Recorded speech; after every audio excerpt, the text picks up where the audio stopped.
Sejumlah pedagang ikan yang berada di bahu jalan Pasar 3 Redolong Banda Meriah kembali ditertibkan.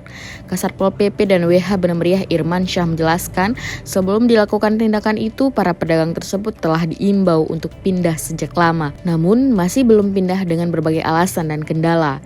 Pihaknya terus mencoba pendekatan persuasif agar para pedagang atas kesadarannya mau untuk berjualan di dalam pasar yang telah pihaknya sediakan, yaitu pasar rakyat yang berada di bawah.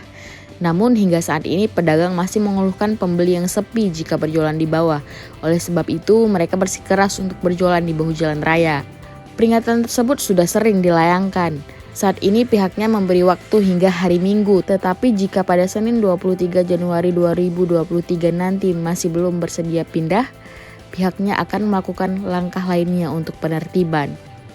Jika merujuk pada aturan, ada beberapa titik di mana berjualan dilarang, yaitu di bahu jalan Pasar Simpang 3, Reje Guru, Blang Sentang, Batin Dwi Pongas, Uring, Ujung Gele, Balai Redolong, dan bahu jalan Babu Salam.